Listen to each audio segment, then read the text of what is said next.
Good evening friends. USSന്റെ പുതിയൊരു വീഡിയോയിലേക്ക് എല്ലാവർക്കും സ്വാഗതം. ഇന്ന് നമ്മൾ ചെയ്യാൻ പോകുന്ന ടോപ്പിക്കാണ് ത്രികോണ നിർമ്മിതി, ട്രയാങ്കിൾ കൺസ്ട്രക്ഷൻ. ഇത് ട്രയാങ്കിൾ കൺസ്ട്രക്ഷൻ്റെ രണ്ടാമത്തെ വീഡിയോ ആണ്. ഇതിന് മുന്നത്തെ വീഡിയോയിൽ നമ്മൾ കുറച്ച് ക്വസ്റ്റ്യൻസ് ഒക്കെ ചെയ്ത് ഇതിൻ്റെ ബേസിക് കൺസെപ്റ്റ്സ് എല്ലാം ആ വീഡിയോയിൽ പറഞ്ഞിട്ടുണ്ടായിരുന്നു. അപ്പം നമുക്ക് എന്ത് ചെയ്യാം, ഈ വീഡിയോയിലേക്ക് കടക്കാം. ഓക്കെ, അപ്പോൾ ചോദ്യത്തിലേക്ക് പോകും മുമ്പ് മുന്നത്തെ വീഡിയോകളെല്ലാം കണ്ടിട്ടുള്ള അത് ലൈക്ക് ചെയ്തു എന്ന് വിചാരിക്കുന്നു. സബ്സ്ക്രൈബ് ഇനിയും ചെയ്യാത്തവർ പ്ലീസ് അത് സബ്സ്ക്രൈബ് ചെയ്യണം, നിങ്ങളുടെ ഫ്രണ്ട്സിനൊക്കെ ഷെയർ ചെയ്യുക. ഈ വീഡിയോ കണ്ടു കഴിഞ്ഞതിന് ശേഷം ഇഷ്ടപ്പെട്ടെങ്കിൽ നിങ്ങൾ എന്ത് ചെയ്യുക, ലൈക്ക് ബട്ടൺ പ്രസ് ചെയ്യുക. ഓക്കെ, അപ്പോൾ നമുക്ക് ക്വസ്റ്റ്യനിലേക്ക് പോവാം. അപ്പോൾ എന്താണ് ക്വസ്റ്റ്യൻ? ഒരു ത്രികോണത്തിൻ്റെ 3 വശങ്ങളുടെ നീളങ്ങളുടെ കൂട്ടം ഏത് എന്നാണ് ചോദ്യം.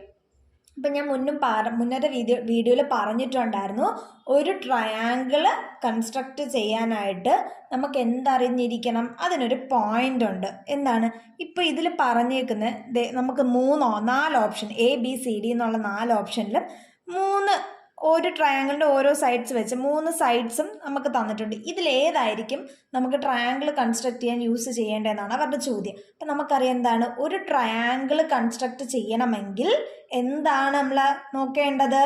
അതിൻ്റെ ചെറിയ 2 സൈഡിൻ്റെ തുക എന്ന് പറയുന്നത് 3ാമത്തെ സൈഡിനേക്കാളും വലുതായിരിക്കണം. ഇതാണല്ലോ പോയിന്റ്. അപ്പം നമുക്ക് എന്ത് ചെയ്യാം, ഓരോ ഓപ്ഷൻ്റെ ഓരോന്നായിട്ട് നമുക്ക് നോക്കിപ്പോ. നമുക്ക് ആദ്യം A നോക്കാം.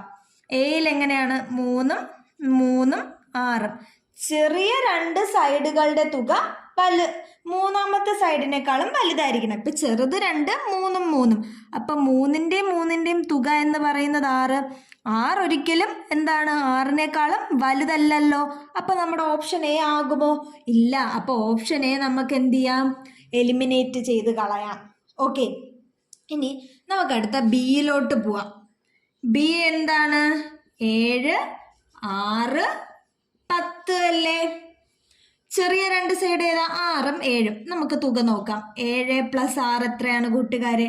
13. നോക്കിക്കേ, 13 എന്താണ്? 10നേക്കാളും വലുതാണ്. അപ്പൊ ബി ആകാനുള്ളൊരു ചാൻസ് നമ്മൾ കാണുന്നുണ്ടല്ലേ. അപ്പൊ ഇതിവിടെ ഇരിക്കട്ടെ, വേറെ ഏതെങ്കിലും വരുമോ എന്ന് നമുക്ക് നോക്കാം. ഇനി അടുത്ത ആരാ ഉള്ളത്? സി ആണ്. സി ആണെങ്കിലോ? സി ആണെങ്കിൽ 5ഉം 6ഉം 14 അല്ലേ? നമുക്ക് നോക്കാം. ചെറിയ 2 ആൾക്കാരാരാ? 5ഉം 6ഉം. അവരുടെ തുക നോക്കാം. 5 + 6 11. 11 എന്താണ്? 14നേക്കാട്ടും വലുതാണോ? അല്ല. അപ്പൊ നമുക്ക് എന്താണ്? ഓപ്ഷൻ സിയും അല്ല. സിനെ നമുക്ക് എലിമിനേറ്റ് ചെയ്യാം. ഇനി വരുന്ന ആരാണുള്ള? ഓപ്ഷൻ ഡി ആണ്. ഡി എത്രയാണ്?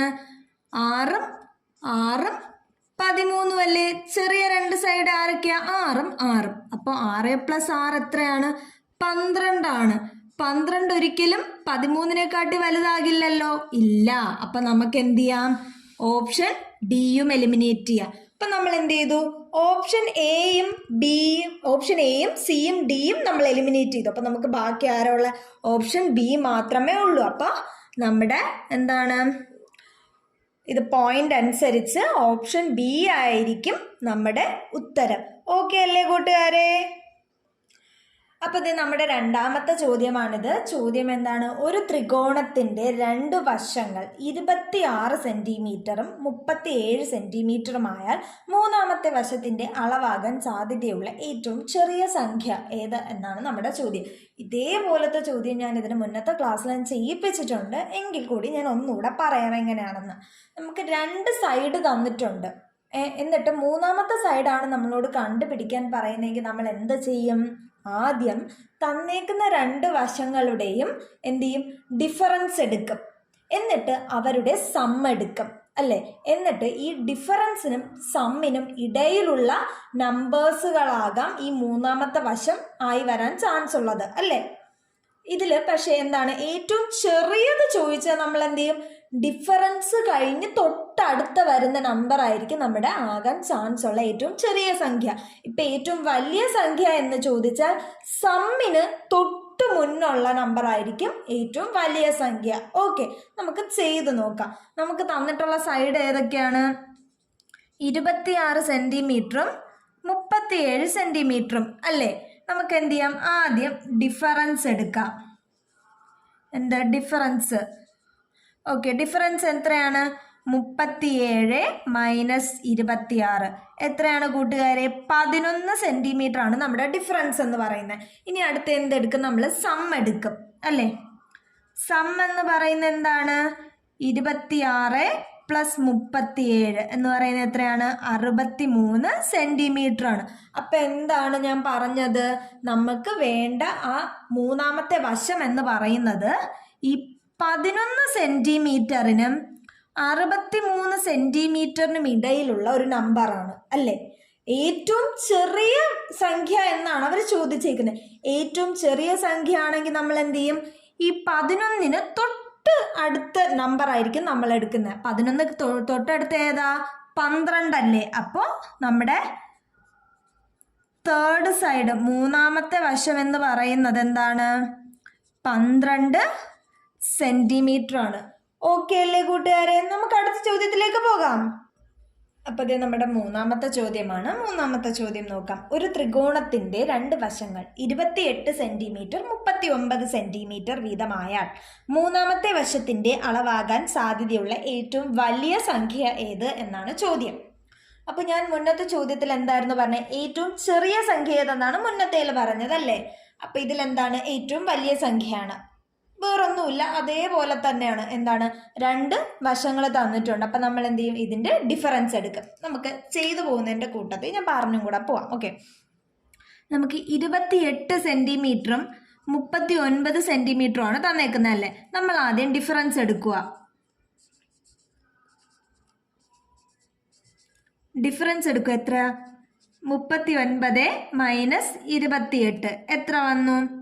11 സെന്റിമീറ്റർ ആണ് ഇതിലും വന്നേക്കുന്നത് അല്ലേ? ഇനി അടുത്ത ഞാൻ ഇതിന്റെ സം എടുക്കുക. സം എന്ന് പറയുന്നത് എന്താ? 39 പ്ലസ് 28 എത്രയാണ്? 67 സെന്റിമീറ്റർ ആണ് നമ്മുടെ സം എന്ന് പറയുന്നത്. ഇനി എന്താണ്? അപ്പൊ എന്താ? ഡിഫറൻസ് 11 സെന്റിമീറ്ററും സം 67 സെന്റിമീറ്ററും. അപ്പൊ ഈ 11നും 67നും ഇടയിൽ വരുന്ന ഏതോ ഒരു സംഖ്യയാണ് നമ്മുടെ മൂന്നാമത്തെ വശം എന്ന് പറയുന്നത്. അപ്പൊ എന്താണ്? 11 നമ്മുടെ ഡിഫറൻസ്, 67 നമ്മുടെ സമ്മ്. ഓക്കെ, ഇത് ചോദ്യത്തിൽ എന്താ? ഏറ്റവും വലിയ സംഖ്യയാണ്. ഏറ്റവും വലിയ സംഖ്യ എന്ന് പറഞ്ഞാൽ നമ്മുടെ സമ്മിന് തൊട്ട് മുമ്പുള്ളത്. ഇവിടെ യഥാർത്ഥത്തിൽ ഡിഫറൻസ് എടുക്കണ്ട, എങ്കിലും ഞാൻ ആ ഒരു ഇത് ചെറുത് ചോദിച്ചാൽ നിങ്ങൾക്ക് എഴുതണമല്ലോ എന്ന് ഓർത്ത് എല്ലാ പ്രാവശ്യം അത് എഴുതുന്നത്. അപ്പം എന്താണ്? ഏറ്റവും വലിയ സംഖ്യ. വലിയ സംഖ്യ ആണെങ്കിലോ ഈ 67 തൊട്ട് മുന്നത്ത്. 67 തൊട്ട് മുന്നേ ആരാ? 66. അപ്പം നമ്മുടെ വലിയ സംഖ്യ ഏതാണ്? തേർഡ് സൈഡ് ആകുന്ന ഏറ്റവും വലിയ സംഖ്യ ഏതായിരിക്കും? 66 സെന്റിമീറ്റർ ആണ്. ഓക്കെ അല്ലേ കൂട്ടുകാരെ? അപ്പോൾ ട്രയാങ്കിൾ കൺസ്ട്രക്ഷനിൽ നിന്ന് വരാവുന്ന മാക്സിമം ക്വസ്റ്റ്യൻസ് ഞാൻ 2 വീഡിയോയിലായിട്ട് നിങ്ങൾക്ക് ഷെയർ ചെയ്തിട്ടുണ്ട്. ട്രയാങ്കിൾ കൺസ്ട്രക്ഷനിൽ നിന്ന് ഒരു ക്വസ്റ്റ്യൻ എങ്കിലും നിങ്ങൾക്ക് USS എക്സാമിന് പ്രതീക്ഷിക്കാവുന്നതാണ്. അപ്പം എന്ത് ചെയ്യുക? നിങ്ങൾ ക്വസ്റ്റ്യൻസ് ഒക്കെ എഴുതി ചെയ്ത് കൃത്യമായി വർക്കൗട്ടൊക്കെ ചെയ്തിട്ട് വേണം എക്സാമിന് പോകാൻ. ഓക്കെ, അപ്പോൾ നമുക്ക് എന്ത് ചെയ്യാം? അടുത്ത വീഡിയോയിൽ കാണാം. Tata, bye bye.